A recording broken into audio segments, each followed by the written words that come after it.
تھا، لوگ سمجھتے تھے لگتا ہے اس نے اسلام کو چھوڑ دیا ہے، کیونکہ ایسا ہو ہی نہیں سکتا تھا کہ کوئی مسلمان ہو اور نماز پڑھے۔ منافقوں کو بھی نماز پڑھنا پڑتا تھا، لیکن منافق لوگ کیسے نماز پڑھتے تھے؟ اللہ نے نقشہ کھینچا، وَإِذَا قَامُوا إِلَى الصَّلَاةِ قَامُوا كُسَالَىٰ يُرَاءُونَ النَّاسَ وَلَا يَذْكُرُونَ اللَّهَ إِلَّا قَلِيلًا۔ یہ منافق لوگ جب نماز کے لیے اٹھتے ہیں تو بڑی مشکل سے اٹھتے ہیں، بڑی کاہلی کر کے اٹھتے ہیں۔ یراؤن الناس، یہ لوگوں کو دکھانے کے لیے نماز پڑھتے ہیں، ولا یذکرون اللہ الا قلیلا، اور یہ اللہ تعالیٰ کو بہت کم یاد کرتے ہیں۔ اللہ کو ریاکاری نہیں چلے گی، اللہ ہمارے شریر کو نہیں دیکھتا، اللہ ہمارے مال کو نہیں دیکھتا، اللہ ہمارے دل کو دیکھتا۔ اللہ کے نبی فرماتے ہیں، ان اللہ لا ينظر الى صوركم واجسامكم ولكن ينظر الى قلوبكم واعمالكم۔ اللہ تعالیٰ تمہاری شکل و صورت کو نہیں دیکھتا ہے، تم کتنے اسمارٹ ہو، تم کتنے ہینڈسم ہو، اللہ تعالیٰ تمہارے جسم کو نہیں دیکھتا ہے، اللہ تعالیٰ تو تمہارے دلوں کو دیکھتا ہے کہ تمہارے دلوں کے اندر کتنی سچائی ہے، تمہارے دلوں کے اندر اللہ کا کتنا ڈر ہے۔ اگر آپ کی نیت صحیح ہو، اگر آپ کا دل صحیح ہو تو نیکی کرنے کے بغیر بھی آپ کو نیکی کا ثواب مل جائے گا۔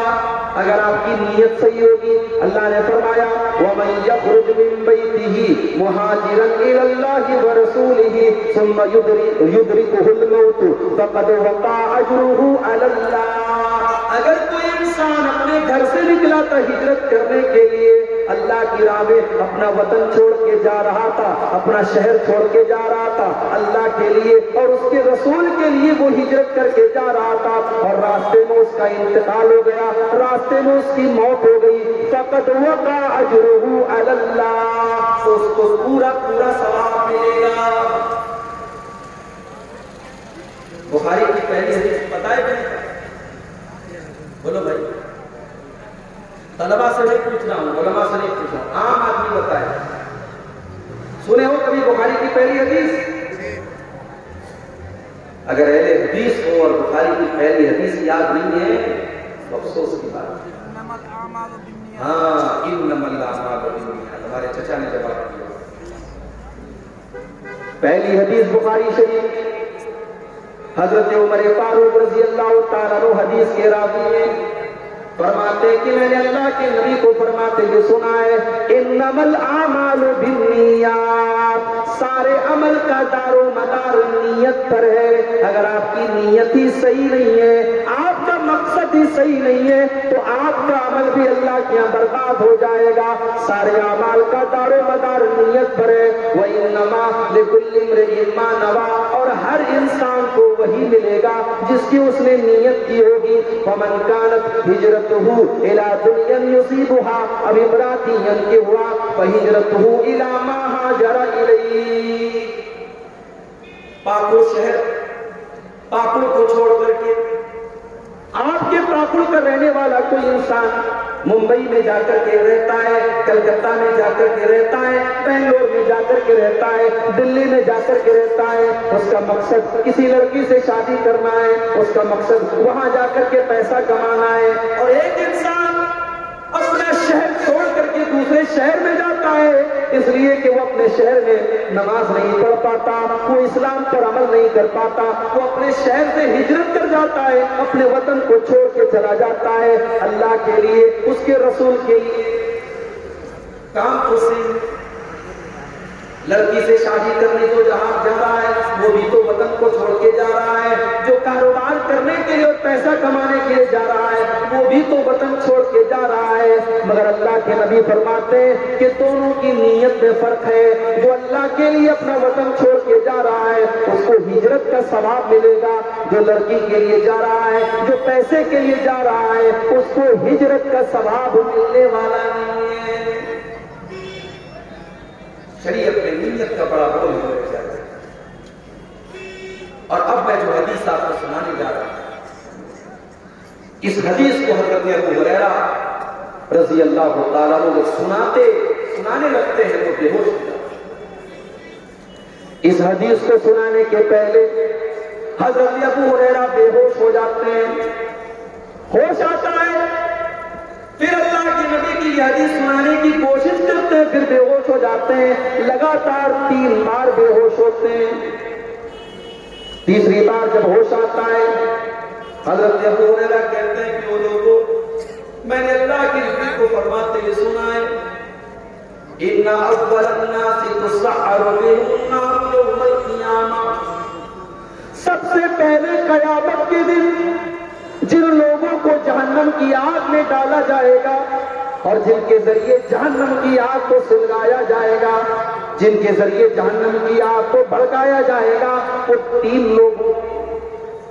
نمبر 1، رجل استشہد فی سبیل اللہ، پہلا آدمی وہ ہوگا جو اللہ کی راہ میں دنیا میں شہید ہوا تھا، جو اللہ کی راہ میں جنگ کر رہا تھا، جو جہاد کر رہا تھا، جو قتال کر رہا تھا اور اللہ کی راہ میں لڑتے لڑتے شہید ہو گیا۔ اللہ تعالیٰ اس کو بلائے گا، اللہ پوچھے گا میرے بندے، میں نے تجھ کو طاقتور بنایا، تجھ کو بہادر بنایا، تجھ کو لڑنے کا ہنر دیا، میرے بندے تو نے کیا کیا؟ بندہ کہے گا قاتلت فیک حتی استجیبت، اے اللہ میں تیرے راستے میں لڑتا تھا، جنگ کرتا تھا، قتال کرتا تھا، حتی استجیبت، یہاں تک کہ میں شہید کر دیا گیا۔ اللہ فرمائے گا تو جھوٹ بول رہا ہے، تو اس لیے نہیں لڑتا تھا کہ اللہ کو راضی کرے، اللہ کو خوش کرے، تو اس لیے لڑتا تھا لِيُقَالَ إِنَّهُ جَرِيٌّ، تاکہ دنیا تجھے بہادر کہے، دنیا تجھے ویر کہے، تجھے ویرتا کا سامان ملے۔ تو اپنے میڈل کے لیے اور اپنے انعام کے لیے اور اپنی شہرت کے لیے لڑا کرتا تھا، تو تجھے جو چاہیے تھا وہ تو تجھے مل گیا۔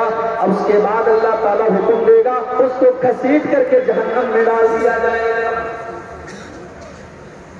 اس کے بعد ایک دوسرا آدمی آئے گا، یہ قاری صاحب ہوں گے، یہ مولانا صاحب ہوں گے،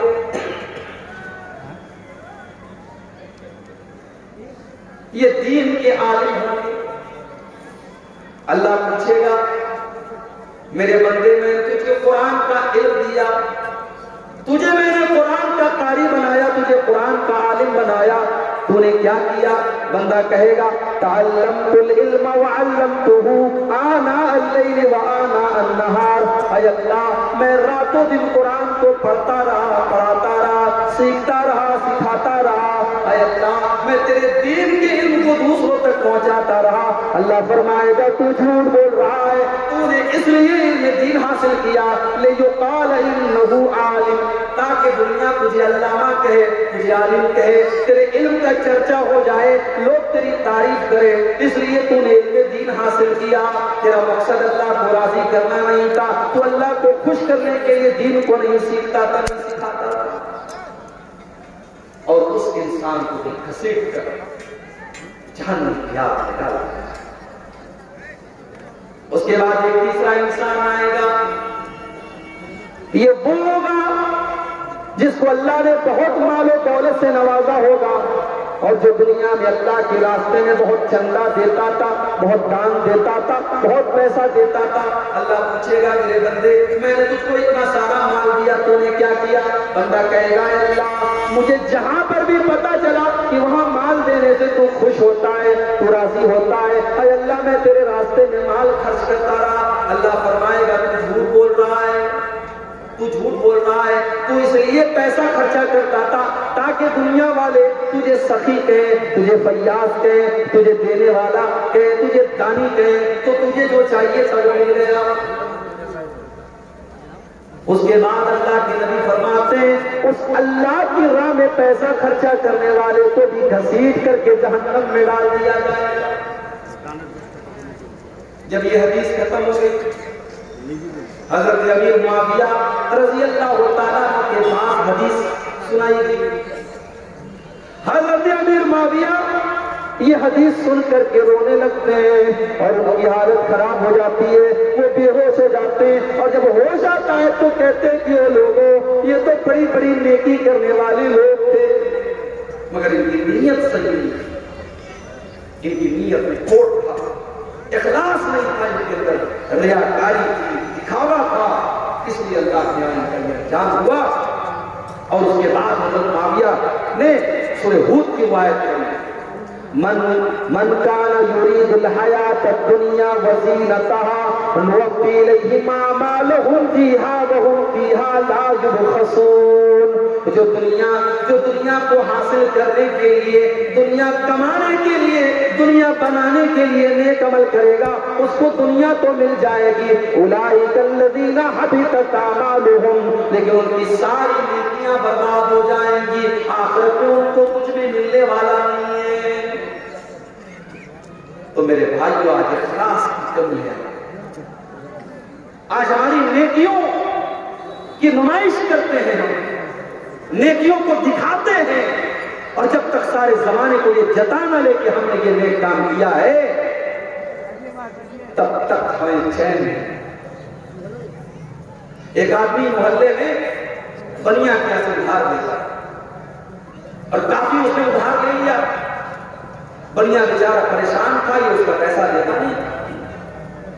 اس کے بعد وہ آدمی حج کرنے لگا، اب جب حج کر کے آیا تو سارے محلے میں، سارے گاؤں میں بڑی عزت ہو گئی کہ حاجی صاحب آ گئے، حاجی صاحب آ گئے۔ ایک دن حاجی صاحب بنیا کے بولے، ارے بنیا، وہ جلدی سے میرے ادھار کا کھاتا نکالا۔ بنیا بہت خوش ہوا کہ آج لگ رہا ہے کہ حاجی صاحب حج کر کے آئے ہیں، ان کی آنکھیں کھل گئی ہیں، میرا ادھار چکتا کرنے کے لیے آئے ہیں۔ بنیا نے جلدی سے اپنے ادھار کی کاپی نکالی، کہا کہ آپ کا اتنے کا ادھار۔ حاجی صاحب نے کہا میرا نام کیا لکھا ہے؟ تو اس نے کہا عبدالرشید لکھا ہے۔ بنیا نے کہا آپ کا نام عبدالرشید لکھا ہے؟ اس نے کہا لکھو حاجی عبدالرشید، میرے نام کیا کہ حاجی بڑھا دو، میں تمہارا ادھار دینے کے لیے آیا ہوں، میں بتانے کے لیے آیا ہوں کہ آج میں حاجی عبدالرشید۔ یہ حال ہے، حج کرتا ہے انسان، اس کو اللہ کو راضی کرنا مقصد نہیں ہے، اس کو یہ بتانا مقصد ہے کہ میں حاجی ہوں۔